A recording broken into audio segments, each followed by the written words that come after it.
አሜሪካና ኢራን በዲፕሎማሲያዊ መንገድ ለመፍታት የጀመሩት ድርድር በከፍተኛ ደረጃ መዘጋጋት ውስጥ መግባቱን ተከትሎ የትራምፕ አስተዳደር በቴህራን ላይ አጭርና ብርቱ የተባለ ወታደራዊ እርምጃ ለመውሰድ ዝግጅቱን ማጠናቀቁን የሚጠቁሙ መረጃዎች እየወጡ ነው። የዋሽንግተን አስተዳደር ቴህራን ያቀረበችውን ባለሶስት ምዕራፍ የሰላምና የድርድር እቅድ ሙሉ በሙሉ ውድቅ አድርጎታል። ይህን ተከትሎም አሜሪካ ከኢራን ጋር የገጠማትን ውስብስብ የድርድር ማነቆ በኃይል ለመስበር የሚያስችል ወታደራዊ እቅድ መንደፉን አክሲዮስ የተሰኘው የዜና አውታር ገልጿል። የኢራን መንግስት በአሜሪካ ለቀረበለት ጥሪ የሰጠው ምላሽም በቅድሚያ የሆርሙዝ የባህር ወሽመጥን ክፍት ማድረግና የባህር ላይ እገዳውን ማንሳት፣ በመቀጠል ደግሞ ዓለምን እያወዛገበ ያለውን የኒኩለር ፕሮግራም ድርድር ውጥረቱ ከረገበ በኋላ ወደፊት በሚደረግ ሌላ ምዕራፍ ለማሸጋገር ያቀደም ነበር። ይሁን እንጂ ፕሬዝዳንት ዶናልድ ትራምፕ ይህንን የቴህራንን የቅድመ ሁኔታ ሀሳብ አልተቀበሉትም። አክሲዮስ አጽንኦት ሰጥቶ እንደዘገበው የአሜሪካ ማዕከላዊ እዝ ፔንታጎን በኢራን ላይ አጭር ነገር ግን እጅግ ጠንካራ የሆነ የጥቃት ማዕበል ለማካሄድ ዝግጅቱን ስለማጠናቀቁ ተመላክቷል። ይህ ወታደራዊ ዕቅድ ከዚህ ቀደም ከነበሩ ስልቶች የሚለየው ኢላማ የሚያደርገው ወታደራዊ ጦር ሰፈሮችን ብቻ ሳይሆን የሀገሪቱን የሲቪል መሰረተ ልማቶች ጭምር መሆኑ ነው። አሜሪካ ይህንን ከፍተኛ የማውደም አቅም ያለው የጥቃት ዕቅድ የነደፈችውም የኢራን ከፍተኛ አመራሮች ይህ ከባድ ኪሳራ ሲደርስባቸው ተገደው ወደ ድርድር ጠረጴዛ እንዲመለሱና በድርድሩም ላይ የተሻለ ዕቅድ ይዘው እንዲገኙ ከፍተኛ የስነ ልቦና ጫና ለመፍጠር በማለም የሚደረግ ጥቃት ስለመሆኑም ዘገባው አመላክቷል። ፕሬዝዳንት ትራምፕ በአሁኑ ሰዓት በኢራን ላይ ጣለውን የባህር ላይ እገዳ እንደ ዋነኛ የፖለቲካና የኢኮኖሚ ጫና መፍጠሪያ መሳሪያ አድርገው በጽኑ እየተጠቀሙበት ይገኛሉ። ይሁን እንጂ የስልት የሚፈለገውን ውጤት የማያመጣ ከሆነም የድርድር በሮቹን በኃይል ለማስከፈት ሲባል ቀጥተኛ ወታደራዊ እርምጃ መውሰድን እንደ አንድ ተመራጭ አማራጭ በቁም ነገር እየተመለከቱት ነው። የዚህ የኃይል እርምጃ ማስፈራሪያና የጦርነት ዝግጅት አስፈሪ ገጽታም በአሜሪካ የመከላከያ ሚኒስቴር የበጀት ጥያቄ ላይ በግልጽ ተንጸባርቋል። የመከላከያ ሚኒስትሩ ፒት ሄግሴት በይፋ እንደተናገሩት ፕሬዝዳንት ትራምፕ ለፔንታጎን የጠየቁት የ1.5 ትሪሊዮን ዶላር ግዙፍ በጀት የወቅቱን አንገብጋቢነት፣ የጦርነቱን አጣዳፊነትና ሀገሪቱ ያለችበትን የውጊያ ዝግጁነት ፍንትው አድርጎ የሚያሳይም ነው።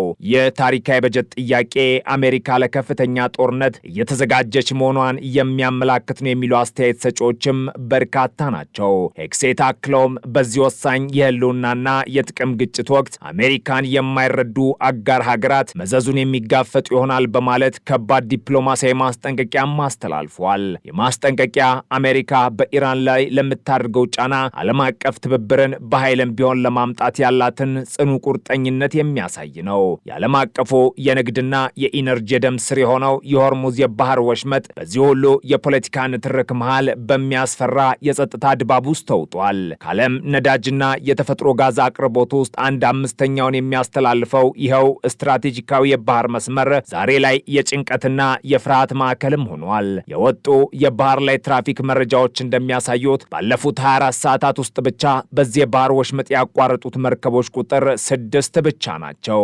ይህ አሃዝ ቀድሞ ከነበረው የተጨናነቀ የንግድ ትርምስ አንጻር ሲታይ እጅግ አነስተኛና የችግሩን ጥልቀት እንዲሁም ዓለም አቀፍ ኢኮኖሚ ላይ እያንዣበበ ያለውን አደጋ የሚያሳይ ህያው ማሳያ ነው ሲል አይሪሽ ታይምስ ዘግቧል። ፕሬዝዳንቱ በማለዳው በማህበራዊ ሚዲያ ገጻቸው ላይ ፍንዳታዎችና እሳቶች እየበረቱባት ያለችን ከተማ ከጀርባቸው አድርገው አውቶማቲክ የጦር መሳሪያ ይዘው የሚያሳይ አስደንጋጭ ምስል አጋርተዋል። ከምስሉም ጋር ኢራን በቶሎ ብልብቶን ይሻላታል የሚል አጭር ነገር ግን አውዳሚ መልእክት አስተላልፏል። ይህ ድርጊት የዋሽንግተንን የስነ ልቦና ጦርነት ጥግና የኃይል አማራጭ ዝግጁነት በግልጽ የሚያሳይ ነው። ኢራንም በበኩሏ ይህንን ዛቻ እጇን አጣጥፋ አልተቀበለችውም። የኢራን ከፍተኛ የባህር ኃይል አመራሮች የጦርነት ፕሮፓጋንዳቸውን እያጠናከሩ ሲሆን በአሜሪካና በእስራኤል ኃይሎች ላይ እጅግ አውዳሚ የሆነ አዲስ የጦር መሳሪያ ለመጠቀም ዝግጁ መሆናቸውን እያሳወቁ ነው። የኢራን ባህር ኃይል አዛዥ የሆኑት ሪል አድሚራል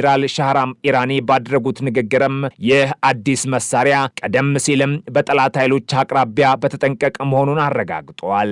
አዛዡ እንዳሉት ይህ መሳሪያ በጠላት ልብ ውስጥ የልብ ምት የሚያቆም ድንገተኛ ፍርሃትና ሽብር ሊፈጥር የሚችል አቅም አለው። የዚህ መሳሪያ ምንነት፣ ቴክኖሎጂ አቅምም ሆነ የሚተኮስበት መንገድ በግልጽ አለመብራራቱ ደግሞ የኢራንን የስነ ልቦና ጦርነት ስልትና የጠላትን ግምት የማዛባት ፖለቲካዊ ጨዋታም ያሳያል። የማስጠንቀቂያ የተሰጠው አሜሪካ የኢራን የሰላም እቅድ ውድቅ አድርጋ የባህር ላይ እገዳዋን አጠናክራ በቀጠለችበት ወሳኝ ወቅት መሆኑ የነገሩን አሳሳቢነት ከፍ ያደርገዋል። የኢራን ውስጣዊ ፖለቲካም ከዚህ የውጭ ጫና ባልተናነሰ መንገድ እጅግ እየተናወጠ ይገኛል። በአሜሪካና በእስራኤል የጋራ ጥቃት የአገሪቱን መንፈሳዊና ፖለቲካዊ መሪ አያቶላህ አሊ ሐሚኒን ጨምሮ በርካታ ከፍተኛ የኢራን የጦርና የፖለቲካ ባለስልጣናት መገደላቸው በአገሪቱ የፖለቲካ መዋቅር ውስጥ ትልቅ የኃይል ክፍተትን ፈጥሯል። የሐሚኒ መገደል በኢራን የውስጥ ስልጣን ሚዛን ላይ ሰፊ መላምቶችንና ውጥረቶችንም አስነስቷል። ይህ የኃይል ክፍተትን ተከትሎ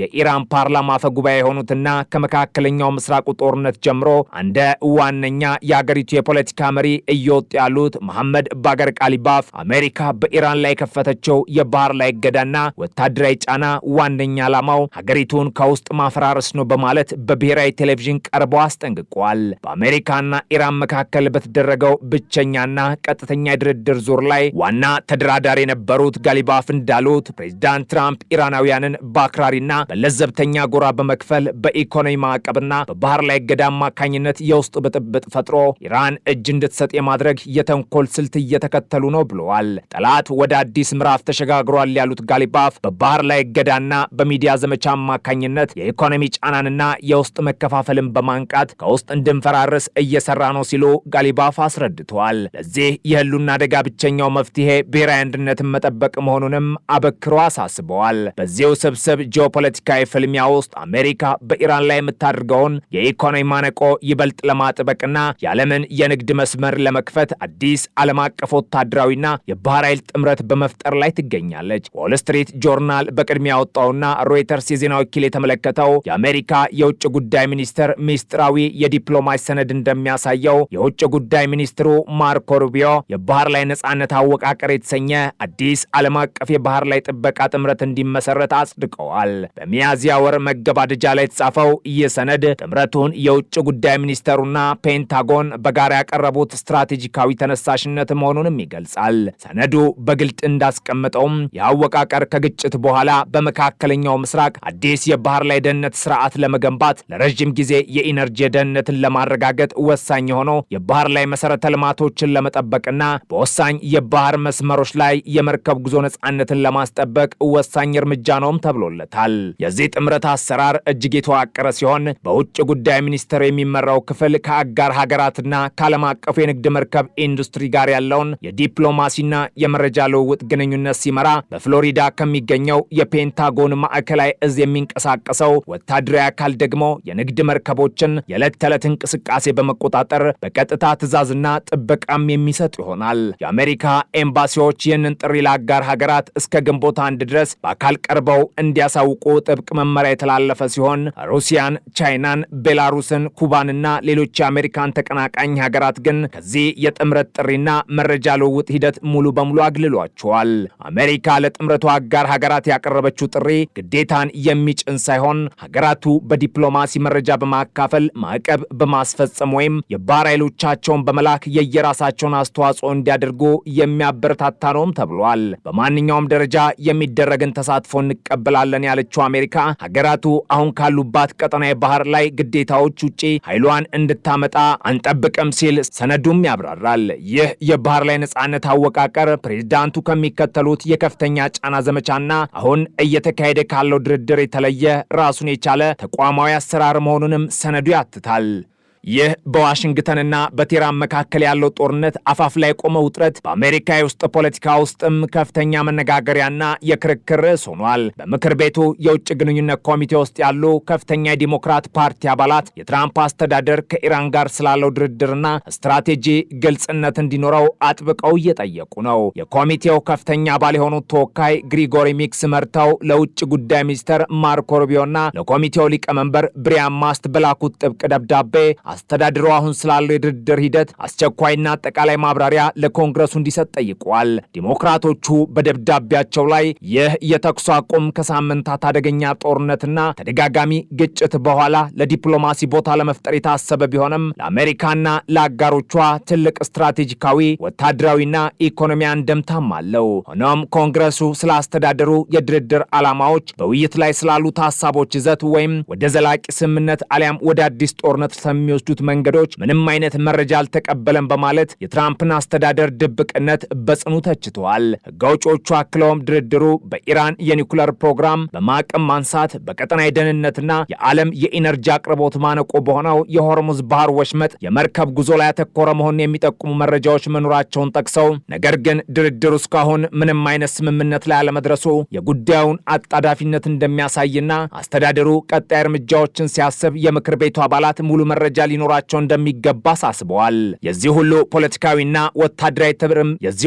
ፖለቲካዊና ወታደራዊ ትርምስ መነሻ የካቲት 28 ቀን አሜሪካና እስራኤል በኢራን ላይ የከፈቱት ከባድ የጋራ ጥቃት ነው። ይህን ተከትሎ ኢራን በባህረ ሰላጤው በሚገኙ የአሜሪካ አጋሮች ላይ ያጸፋ እርምጃ ወሰደች ሲሆን የሆርሙዝ የባህር ወሽመጥን በመዝጋት ዓለምን በኢኮኖሚ ቀውስ ውስጥ ከተዋለች። በሚያዝያ 8 በፓኪስታን አደራዳሪነት ይፋ የተደረገው የተኩስ አቁምና በሚያዝያ 11 በኢስላማባድ የተካሄደው ድርድር ምንም አይነት ስምምነት ሳያመጣ ቢጠናቀቅም ፕሬዚዳንት ትራምፕ ከቴህራን የሚጠበቀውን የሰላም ሀሳብ ለማየት ሲባል በፓኪስታን ጥያቄ መሰረት የተኩስ አቁም መራዘሙን አስታውቋል። ነገር ግን የተራዘመ የተኩስ አቁም ስምምነት የሁለቱን ሀገራት የጦር መሳሪያዎች ለጊዜው ዝም ቢያሰኛቸውም ከጀርባ ያለው የስትራቴጂ የኢኮኖሚና የስነ ልቦና ጦርነት ግን የፈላ ውሃ ሆኖ አደገኛ ፍንዳታን እየጠበቀ ነው። የዓለም ነዳጅ መተላለፊያ ሆነው የሆርሙዝ የባህር ወሽመጥ መዘጋት የአሜሪካ አጭርና ጠንካራ ወታደራዊ ጥቃት ማስፈራሪያ እናም የኢራን የልብ ምት የሚያቆም አዲስ የጦር መሳሪያ ዝግጅት ቀጠናውን በማንኛውም ሰዓት ወደማይቀለበስ እልቂት ሊከቱት ይችላሉ።